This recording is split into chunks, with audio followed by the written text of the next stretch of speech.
অনেক তো হলো, সরস্বতী পুজো, Valentine's day, teddy day, chocolate day. এবার একটু থামো, স্কিনের দিকে নজর দিতে হবে তো। মেকআপ করে করে স্কিনের যে ক্ষতিটা করলে, চলো একটু রিপেয়ার করে নিই। সবার প্রথমে ভালো করে হাতটা ধুয়ে মুখটা ভালো করে শুধুমাত্র জল দিয়ে এইভাবে মুছে নেবে। আমি যেটা ইউজ করছি সেটাই ইউজ করতে হবে এমন কোনো মানে নেই, যেটা তোমাদের কাছে আছে সেটাই তোমরা ইউজ করবে। তো সবার ফার্স্টে একটা ক্লিনজার নেবে অথবা ফেস ওয়াশ নেবে, দিয়ে সেটা দিয়ে ভালো করে ফেসটা ক্লিন করে নেবে। যদি ফেস ওয়াশ দিয়ে ফেসটা ক্লিন করো, হালকা হাতে ভালো করে যেমন রাব করে আমরা ফেসটা ক্লিন করে নিই সেভাবে করবে।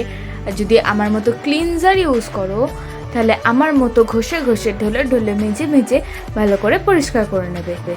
আমি এত ঢং কেন করছি? ব্যাকগ্রাউন্ডে যে মিউজিকটা দিয়েছি সেই মিউজিকটা চালিয়ে আমি করছিলাম, সেই জন্য তখন নাচতে ইচ্ছে করছিল বলে এগুলো করে ফেলেছি। এটার জন্য প্লিজ কেউ কমেন্ট বক্সে নেগেটিভিটি কমেন্ট ছড়িও না। ফেসটা তারপর ভালো করে শুধুমাত্র জল দিয়ে ক্লিন করে নেবে। তারপর একটা যে কোনো স্ক্রাবার নেবে, দিয়ে সেটাকে ভালো করে অ্যাপ্লাই করবে। চেপে চেপে নয়, আলগা হাতে ভালো করে ফুল ফেস অ্যান্ড গলা রাব করবে।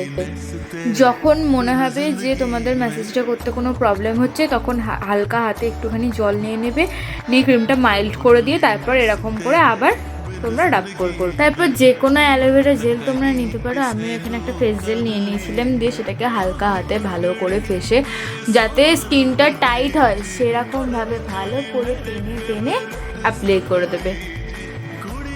প্রত্যেকটা প্রসেস কিন্তু গলাতেও করবে, গলা বাদ দিয়ে শুধু মুখটা চকচকে করবে সেটা কিন্তু যেন না হয়। সব কিছু যদি সহজে হতো তাহলে তো হয়েই যেত।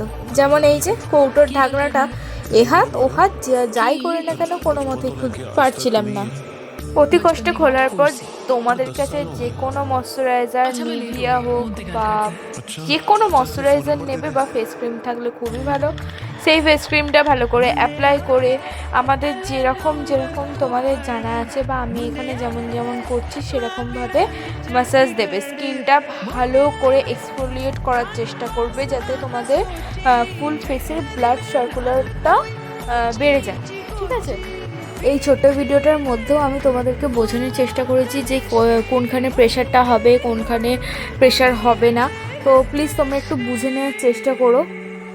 তারপর হালকা করে ফেসটা জাস্ট ওয়াশ করবে, পুরোপুরি একদম ধুতে হবে না, হালকা করে ফেসটা ওয়াশ করবে, করে ফেস প্যাকটা লাগিয়ে দেবে।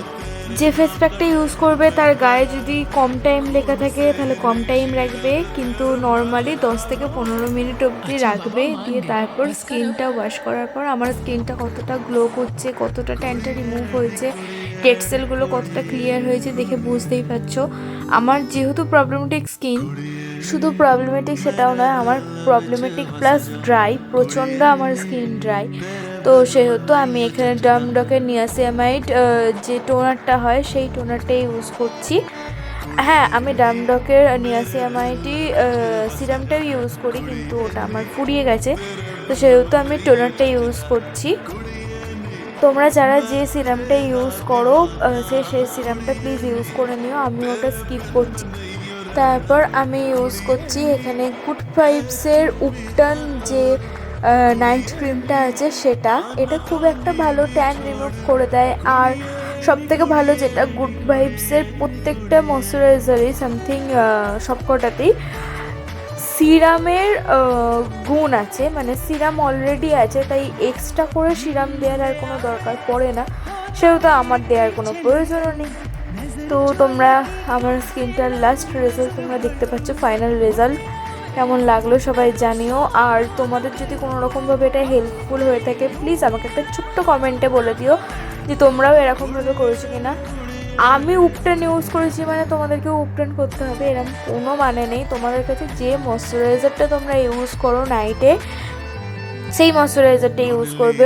অবশ্যই এটা চেষ্টা করবে রাত্রিরে করার, কারণ রাত্রিরে করলে আমরা ধুলোবাড়িতে বেরোই না, তাতে আমাদের স্কিনটা ভালো রেস্ট পায়। আর প্রত্যেকটা মানে আফটার প্যাকের পর যে কটা স্টেপ আমি করলাম প্রত্যেকটা 2 মিনিট অথবা 1 মিনিট করে গ্যাপ দেবে, তারপর কিন্তু এক একটা পরপর অ্যাপ্লিকেশন করবে।